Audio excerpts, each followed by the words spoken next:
I can sit here and say, I never ever had a beer or a drink, not even a sip of wine, from Monday through until after the game. I was first at training, I was last to leave. I love training, I love that element of what AFL footy brought, very professional in that manner. But once the game finished, I was like anyone, I probably liked a beer as much as anyone. And I guess, I was a leader in that aspect as well. I wanted the boys all to get together and do that. And you're right, Friday night footy lent itself to that. So we had a good time. Friday and Saturday was often on the menu for us to have a couple of beers, which was great. And I remember Dennis Pagan. We lost 2 games in a row, and that was big for us in that time. And I remember Dennis we got to training on the Monday. We played a Friday night game, and we got to training on the Monday. I'd obviously had a beer on the Friday and the Saturday. So come Monday, all that I want to do on Monday is flog myself, train hard, sweat the few beers out that you had on the weekend. I remember Dennis put us all on a bus and took us to a pub. And I thought, what's going on here? So he thought this was a way to get us back together. He made us all tell a joke. He bought 2 jugs for 40 blokes and said, have a beer. I'm thinking, I don't want a beer. I've had enough beer on the weekend. All that I want to do is train. But he thought that was a way of lightening things up. And funnily enough, the 2 jugs, I think, a couple of blokes that had more front than mine poured themselves a beer, and Rocky might have been one of those, and had the beer, and then, we'd go back. That'd be it. That was our training for that night. And I'm going, hang on, I want to sweat the grog out I had on the weekend. But, invariably we'd win that week and things would be back to normal. You seem to like the competition of training, Wayne, not just against yourself, but against the teammates as well. I'll never forget Boomer Harvey, who's obviously still running around now, but Boomer couldn't beat me around Princess Park. I used to do around the 10:40 for the 3.2k, and I remember saying to him, if you want to be a serious on baller, you should be able to beat a centre half forward around Princess Park. And there was a day, I can't remember the exact year, but there was a time when he got me. We're coming up the straight, and like I said, doing a really good time. We're probably sitting just behind Anthony Stevens and I think Shannon Corcoran, who was a fantastic runner as well. And I remember Boomer just got me on the line, and I remember thinking, you know what, he's going to be all right, this kid, and he's ended up playing for a very long time. You spent a lot of time with these guys. Did you guys ever sit back and talk about the game and the nature of the game and the way it was being played, the rules and the way the umpires were interpreting them? Yeah, I guess at times, at times. I mean, Kangaroos, we had so many different things going on off the ground. I mean, we were always under some type of financial pressure, or we were going to merge with Fitzroy. There are all these different things going on at the Kangaroos, and people say, did that affect you? Well, no, I don't think it did. I mean, it certainly didn't affect me, and I don't think it affected the group, because at the end of the day, as a footballer, and you do have all of these outside influences going on, but at the end of the day, you're there to do a job, and that job is to train hard and to prepare yourself for that particular week. Everything else going on around you really shouldn't matter, and it really didn't matter. I didn't think it affected us at all, and I think at the Kangaroos during that time, we probably had more going on than just about anyone. Fitzroy supporters would argue that, well, they ended up becoming extinct and after '96, but that deal was done for us. I mean, the Kangaroos were that close to merging at that time with Fitzroy, and then on the death knock, obviously, Brisbane ended up being done with Brisbane, but that was us, and we went through all of that. We went through having to go into the club and take pay cuts, because the club couldn't afford to pay us, and all of those different things. But you know what? What doesn't kill you makes you stronger, and I honestly believe that.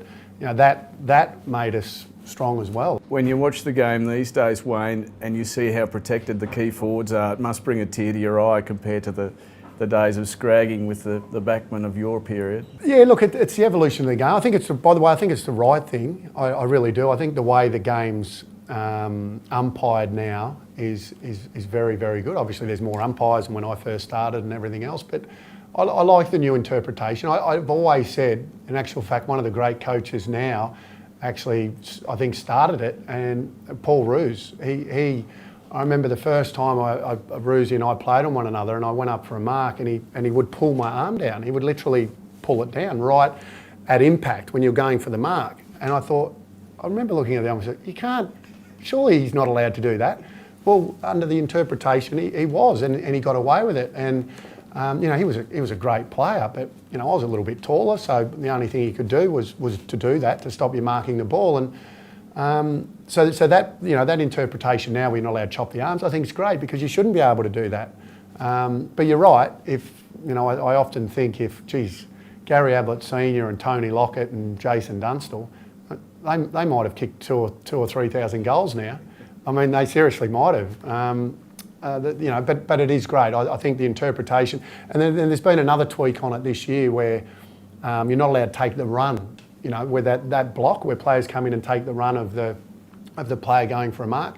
I think that's another one that's been a really good one, because that happens so much where other defenders get down there and just put little blocks on the big forward so that he can't even get a run at the footy.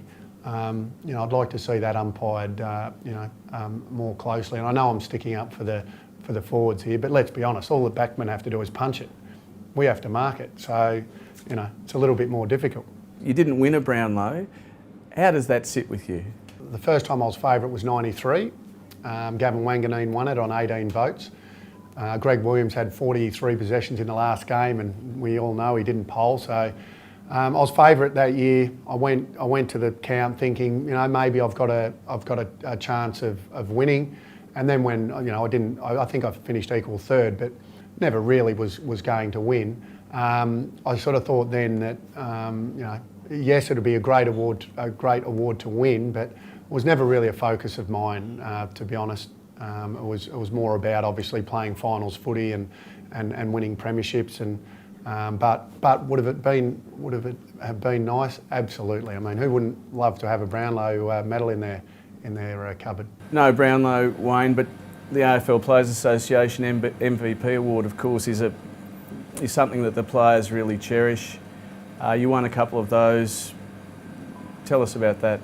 Oh, without a doubt. I think, club best and fairest are voted by your peers at your club. So, they rate you every week. They get to see everything that you do. And then the MVP is, I think, not just because I've won a couple, but because it is voted by your peers. So they're sitting down voting that they think you're the most valuable player for that year. So I think it's a huge honour, and one that players certainly value, and the consistency in that. I mean, I think I won 2 and came runner-up 6 times in that award. So that's a huge compliment from your peers, and I guess that's one thing now that you've retired, you look back on and say, I guess you're pretty proud of.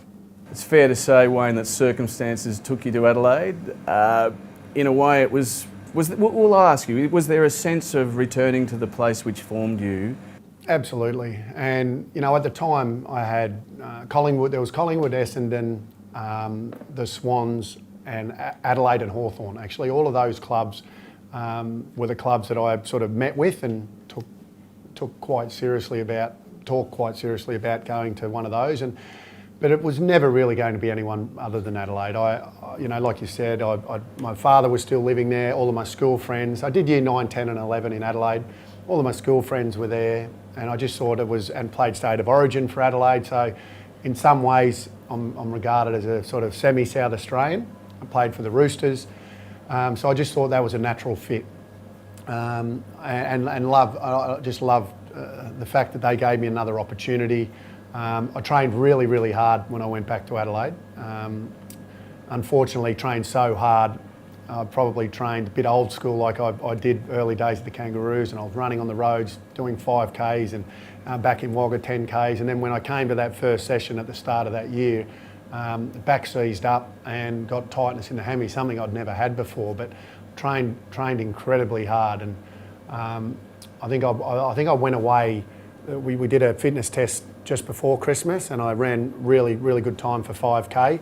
And I thought when I come back after Christmas, I'm going to smash that even more. And in doing that, broke down, but loved being over there and loved playing with some of the great players, that I guess in the history of our game. And, Mark Rasciuto, McLeod, Goodwin, Edwards, Ben Hart, all of those guys. Some of those just been inducted into the inaugural Hall of Fame for the Crows. So it was a great honour and loved every minute of it. So you spend more than a decade with this great physical and emotional outlet, playing footy. What becomes the outlet for all of those elements once you retire? Be fair to say I didn't handle it too well after.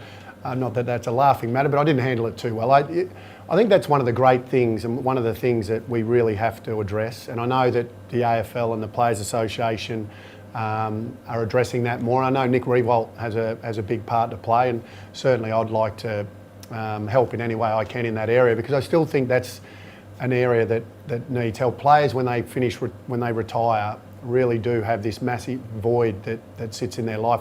You're never going to find another job that is as enjoyable as playing AFL footy, and despite the clubs and everyone else trying to put things into place now, the focus is never really off trying to achieve what you're trying to achieve, and that is to play footy. So it is a really difficult one, and I often sit at lunches with past players and they say, and you look at them and they look healthy and they look great, and you say, how are you going? And they say, I'm really struggling, and they really are. So I think it's an area that we can still do a lot of work on, and like I said, fair to say I didn't handle it too well. You have such routine when you're playing football. You're told where to be, what to eat, where to go, what time you have to be there, and everything else. And then all of a sudden, you retire, and that's gone. And it's now up to you to make sure that you're busy enough and you have that routine and you have that discipline to stick to that. And it's not easy, I must say. And I think, like I said, I think there's still a lot of work to be done in that area.